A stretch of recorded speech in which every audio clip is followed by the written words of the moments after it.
राधा वल्लभ श्री हरिवंश। संतों की बड़ी महिमा है। जब हम संतों से उपदेश पाते हैं तो हमारा जो जीवन है ना, कल्याण की तरफ दौड़ता है। फिर हमारा जो जीवन है कल्याण की तरफ दौड़ता चला जाता है। तो यही जो राजा रघुगण जी थे, तो राजा रघुगण जी के जो कुछ प्रश्न हैं, तो कुछ प्रश्न पूछते हैं। तो कहते हैं, भगवान मैं आपको नमस्कार करता हूँ। आपने जगत का उद्धार करने के लिए ये जो शरीर है ये धारण किया हुआ है। अब आज के जो समय में जो साधु संत महात्मा है, हमारे सदगुरुदेव भगवान जी है, और जो महात्मा है संत महात्मा है, उन्होंने एक शरीर धारण किया हुआ है। लेकिन उनकी जब वाणी से निकला हुआ एक एक शब्द अमृत तुल्य के बराबर है। जैसे कोई एक रोगी हो जाता है तो उसको जवर हो जाता है, तो उसके लिए औषधि है धूप। उसी प्रकार से जो संत महात्मा के द्वारा मुख से जो बोले गए जो शब्द है वो अमर है। और यहाँ पर कहते हैं राजा रघुगण कि भगवान मैं आपको नमस्कार करता हूँ, जगत का उद्धार करने के लिए आपने शरीर धारण किया है। हे योगेश्वर, अपने परमानंद में स्वरूप का अनुभव करके आप इस स्थूल शरीर से उदासीन हो गए और एक जड़ ब्राह्मण के वेश में अपने नित्य ज्ञान में स्वरूप को जन साधारण की दृष्टि से ओझल किए हुए हैं। मैं आपको बार बार नमस्कार करता हूँ। ब्राह्मण जिस प्रकार जवर से पीड़ित रोगों के लिए मीठी औषधि और धूप से तपे हुए पुरुष के लिए शीतल जल अमृत के समान होता है, उसी प्रकार मेरे लिए भी जिसकी विवेक बुद्धि देहाभिमान के रूप के विषैले सर्प ने डस लिया है, कि जो मेरी बुद्धि है उसको किसने डस लिया है? विषैले सांप ने डस लिया है। और आपके जो वचन है ये अमृतमय है, आपके जो वचन है औषधि के समान है। देव मैं आपसे अपने संशय जो भी मेरे प्रश्न है मैं उसकी निवृत्ति करके तो पीछे कराऊंगा। पहले तो इस समय आपने जो अध्यात्म योग में उपदेश दिया है उसी को सरल करके समझाइए। उसे समझाने की मुझ में बड़ी उत्कंठा है, समझने की मुझ में इसकी बड़ी उत्कंठा है। कृपा करके मुझे मार्गदर्शन कीजिए। तो बोले, योगेश्वर आपने जो ये कहा है कि भार उठाने की क्रिया तथा उनसे जो सर्मरूप फल होता है, जब हमने भार उठाया तो जब भार उठाया तो क्या लगा? जान लगी, ठीक है, तो शर्म लगा। तो शर्म फल, शर्म रूप का जो फल होता है वे दोनों ही प्रत्यक्ष होने पर भी केवल व्यवहार मूल के लिए ही है, वास्तव में सत्य नहीं है। सत्य है, वास्तव में सत्य नहीं है। वे तत्व विचार के सामने कुछ भी नहीं ठहरते। सो इन विषय में मेरा मन चक्कर खा रहा है। आपके इस कथन का मेरे समझ में नहीं आ रहा है। तो इस प्रकार कहते हैं। तो यहाँ पर जो राजा रघुगण थे, तो राजा रघुगण के जो भी प्रश्न थे और जो भी उनके मन में जिज्ञासा थी, जानने की इच्छा थी, तो उन्होंने कहा। तो यहाँ पर जड़ भरत जी कहते हैं, हे पृथ्वीपते, पृथ्वीपते महाराज, यह जो देह, ये जो शरीर है ये पृथ्वी का विकार है।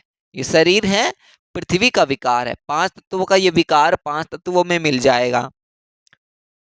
पाषाणदि से इसका क्या भेद है? जब यह किसी कारण से पृथ्वी पर चलने लगता है, ये जो शरीर है, तब इसके भारवाही आदि नाम पड़ जाते हैं। जब ये पृथ्वी पर ये जो शरीर है जब ये चलने लगता है तो फिर इसके नाम पड़ जाती हैं। क्या क्या नाम? इसके दो चरण हैं। क्या, कौन से चरण? उनके ऊपर टखने, पिंडली, घुटना, जांग, कमर, वक्षस्थल, गर्दन और कंधी, ये जो सभी है ये सभी जो अंग बताए गए हैं। कंधों के ऊपर लकड़ी को पालकी रखी हुई है, उसमें भी वे सोवीर राज नाम का एक पार्थिव विकार ही है, जिसमें आत्म बुद्धि रूप अभिमान करने से तुम मैं सिंधु देश का राजा हूं। अब होते ना, किसी को पद मिल गया तो क्या, मैं सिंधु देश का राजा हूं। कौन है सिंधु देश का राजा? राजा रघुगण। लेकिन यहां पर ये नहीं बोल रहे, उसका अभिमान बोल रहा है। यहां पर कोई किसी का राजा नहीं है, सब माया के चक्कर में फंसे हुए जकड़े हुए हैं। और जब हम इनसे पार आ जाएंगे तब हमने पता लगेगा कि हम वास्तव में प्रभु के अंश हैं। हम सभी वास्तव में प्रभु के अंश हैं, लेकिन हम पहचान नहीं पा रहे क्योंकि माया का पर्दा लगा हुआ है। उसी प्रकार से यहाँ पर कहा गया है। इस प्रबल मन से अंधे हो रहे हैं, किंतु इसी से तुम्हारी कोई श्रेष्ठता सिद्ध नहीं होती। आप कहा कि मैं सिंधु देश का राजा हूँ, लेकिन इसमें कोई श्रेष्ठता सिद्ध नहीं होती, कोई श्रेष्ठता सिद्ध नहीं होती। वास्तव में तुम तो बड़े क्रूर और दृष्ट ही हो। तुमने इन बेचारे दीन दुखियों कहारों की बंगार में पकड़कर पालकी में जोत रखा है। तुमने बड़े ही क्रूर व्यक्ति हो तुम तो। 4 लोगों को तुमने अपनी पालकी में वजन ढोने के लिए रखा हुआ है ना? और फिर महापुरुषों की सभा में बढ़-बढ़ कर बातें बनाते हो कि मैं लोगों की रक्षा करने वाले हूँ, मैं अपनी प्रजा का ध्यान रखने वाला हूँ। यह तुम्हें शोभा नहीं देता। हम देखते हैं कि जो चराचर है, संपूर्ण चराचर भूत सर्वदा पृथ्वी से ही उत्पन्न होते हैं। कहाँ से? पृथ्वी से उत्पन्न होते हैं और पृथ्वी में ही लीन हो जाते हैं।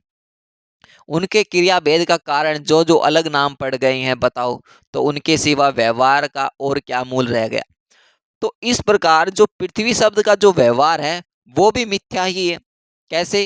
क्योंकि वास्तविक तो है नहीं, क्योंकि यह अपने उपादान कारण सूक्ष्म परमाणुओं में लीन हो जाती है और जिनके मिलने से पृथ्वी रूप कार्य की सिद्धि होती है। वे परमाणु अविद्यावश मन से कल्पना किए हुए हैं।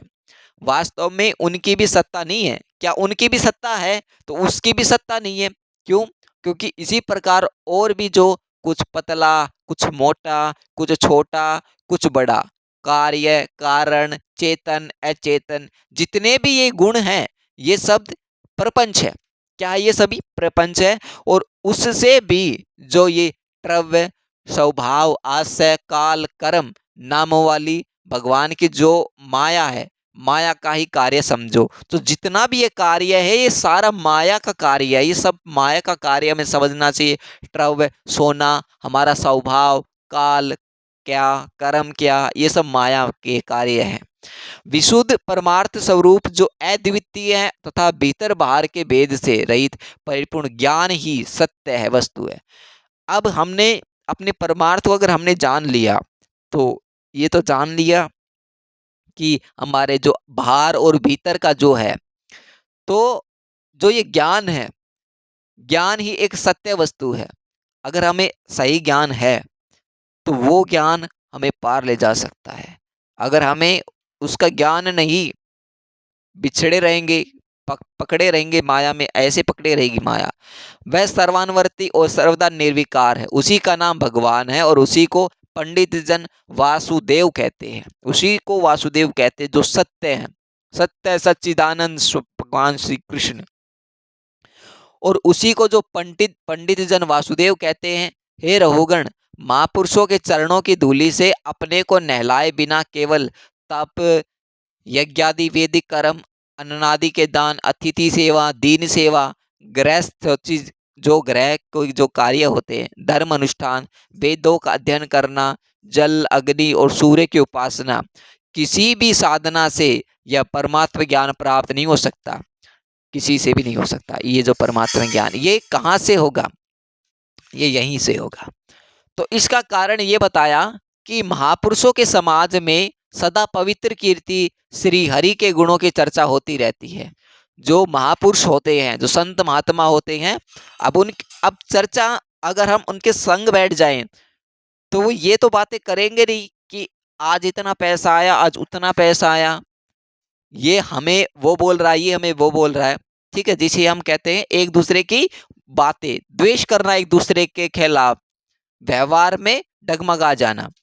तो जब हम साधु संत महात्मा के साथ संग करते हैं तो वे प्रभु के बारे में कथा हो गई, उनके बारे में बताते हैं, जिससे जो एक साधारण मनुष्य जब उनके संग में रहता है तो उनका जीवन बदल जाता है।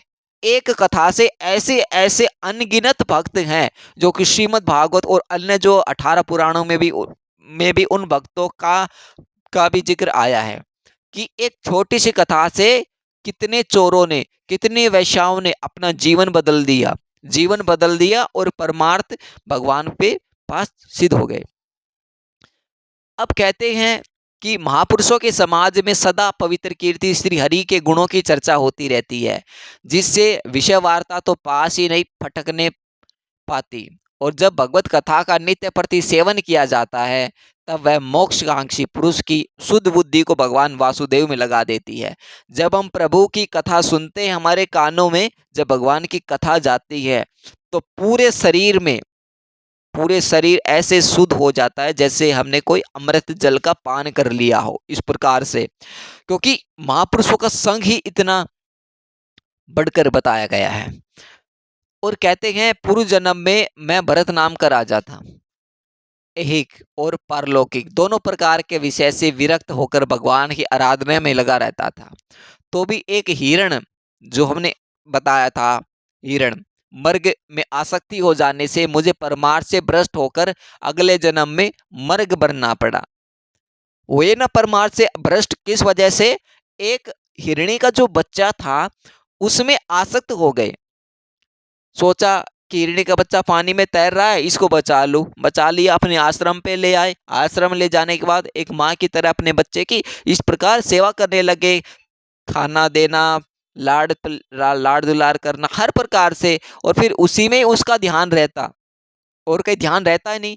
जो भी वो जब तप साधना जो भी करते थे, सारी जो क्रियाएं हैं वो सारी क्रियाएं धीरे धीरे करके छूटने लगी। दोनों यहाँ पर प्रातःकाल और संध्या दोनों आरतियां यहाँ पे छूटने लगी। किंतु भगवान श्री कृष्ण की आराधना के प्रभाव से इस मर्ग योनि में मेरी पूर्व जन्म की जो स्मृति है लुप्त नहीं हुई।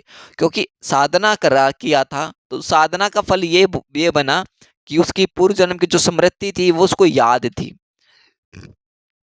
इसी से अब मैं जन संसर्ग से डरकर सर्वदा असंग भाव से गुप्त रूप से ही विचरता रहता हूँ। इसका सारांश यही है कि जो विरक्त महापुरुषों के सत्संग से प्राप्त ज्ञान रूप खड्ग के द्वारा मनुष्य को इस लोक में और अपने मोह बंधन को काट डाल देना चाहिए। जब हमने मनुष्य जन्म मिला है तो हमने इस माया को काट के रख देना चाहिए खड्ग से। क्योंकि माया का कार्य यही है, मोह बंधन में डालना। ये रिश्ते नाते सगे संबंधी ये कुछ नहीं है, ये दिखावा है, एक छलावा है जो हमें दिखाया गया है, बाकी ये कुछ है नहीं। हम सिर्फ प्रभु के अंश हैं। और जब तक हम ये जो मनुष्य जन्म है ना, तब तक हम अपने प्रभु का ही चिंतन करेंगे और अन्य किसी का चिंतन नहीं करेंगे।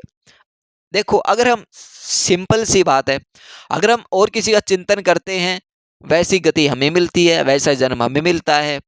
पैसों का चिंतन करना, मकान का चिंतन करना, परिवार का चिंतन करना, अपने पुत्र का चिंतन करना, वगैरह वगैरह तरह तरह के जो चिंतन करना, फिर वैसी गति वैसे जन्म हमें मिलते हैं।